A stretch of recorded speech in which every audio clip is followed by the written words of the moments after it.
Buenos días, señor presidente. José Manuel Fuentes, de Capital 21. En medio de la apertura de competencia con cabotaje, se han originado quejas del sindicato de pilotos y de otros trabajadores que temen que esta iniciativa desaparezca lo poco que queda de las aerolíneas aéreas y que tengan que abaratar tanto sus costos, que termine como siempre golpeando al sector de los trabajadores. La pregunta sería, presidente, ¿cómo se va a garantizar que las empresas en este escenario no tomen medidas que afecten a los trabajadores? Sí, se va a cuidar siempre a los trabajadores.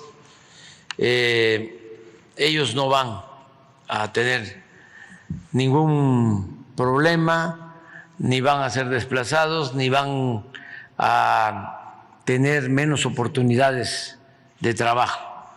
Estamos buscando que haya equilibrios y que las medidas que se tomen sean en beneficio de los usuarios, de los consumidores y de los trabajadores.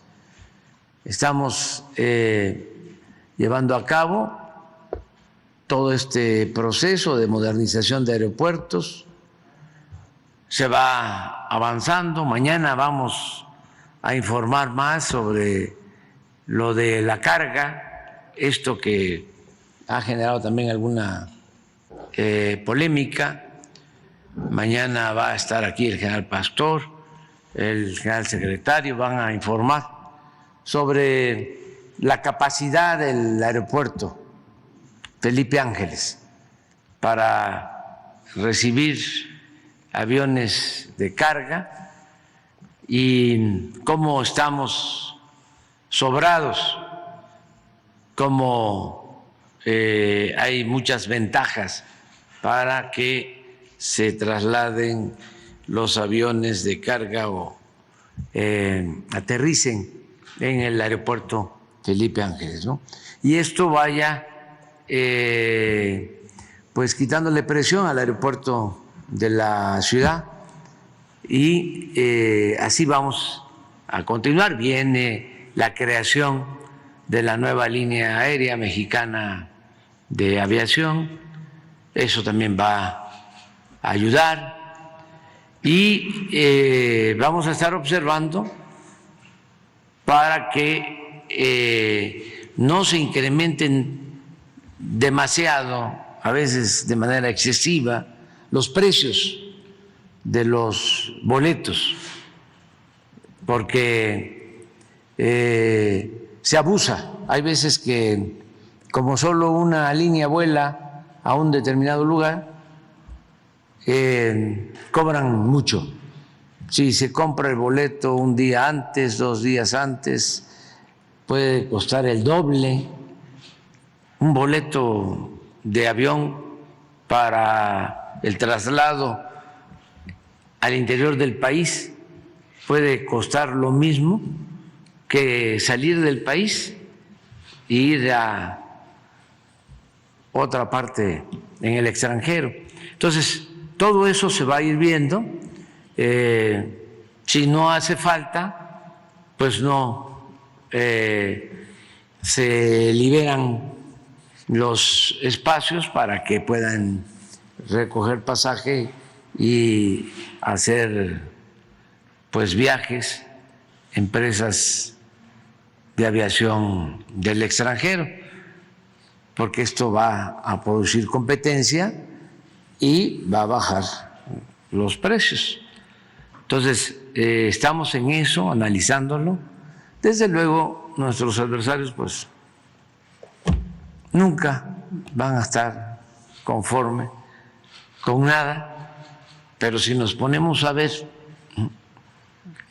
lo que dicen nuestros adversarios, que pues los entiendo, están muy molestos porque ya no pueden robar, ya no tienen privilegios, ya no mandan. Es que la gran reforma de nuestro tiempo es la separación del poder económico del poder político, porque antes eran los potentados económicos los que mandaban, eran los dueños del poder económico, el poder político, se alimentaban, se nutrían mutuamente. Ayer hablábamos de eso, recordando la Constitución del 17, cómo en el periodo de 36 años de política neoliberal se modificó la Constitución hasta llegar a ser prácticamente una norma máxima, una ley suprema para llevar a cabo las políticas porfiristas.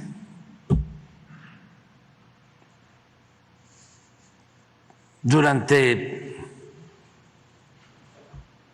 estos 36 años se legalizó con reformas constitucionales el saqueo en nuestro país. Increíble.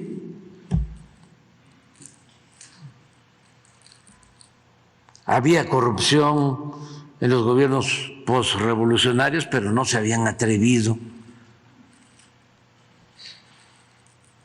a entregar las tierras ejidales, el agua, las minas, el petróleo, la industria eléctrica, los bancos, los puertos, los aeropuertos, a privatizar, decía yo,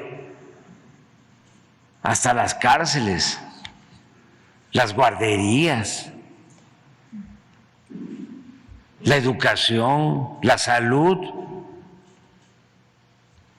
todas las reformas que se hicieron a la Constitución. Claro, se fue perdiendo la letra, el espíritu original de la Constitución del 17. Pero también, como lo dije ayer, la Constitución no ha muerto porque el pueblo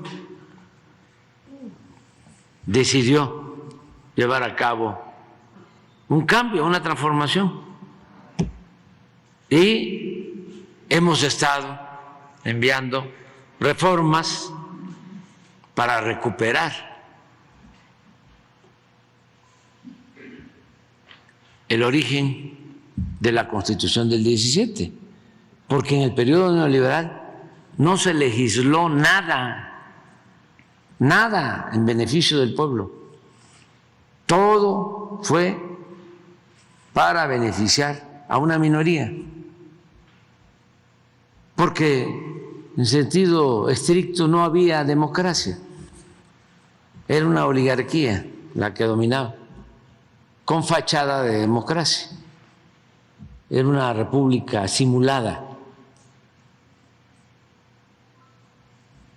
Ayer me dio mucho gusto porque se notó, yo creo que porque estaba cansada o no quiso pararse la ministra, presidenta de la Suprema Corte de Justicia, pero me dio mucho gusto, me dio muchísimo gusto porque eso no se veía antes.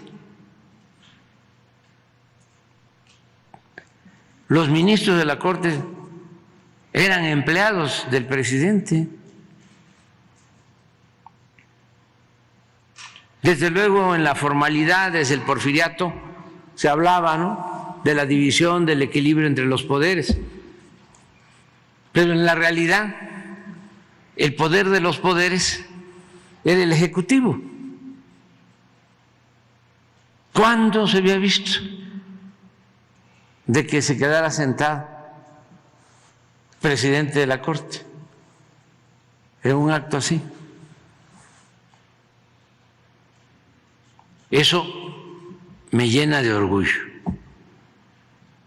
porque significa que estamos llevando a cabo cambios. Es una transformación. Ya no es el presidente el que le da órdenes a ministros.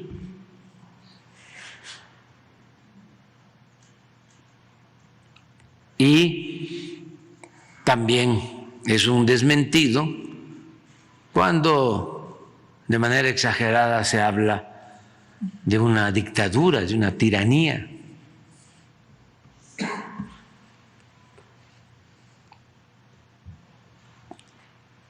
Por eso es lo de la aviación. Están molestos porque en el fondo lo que imperaba era la corrupción y el influyentismo. Entonces ya no hay eso. Ahora hay transparencia y honestidad. Bueno, en ese sentido, presidente, también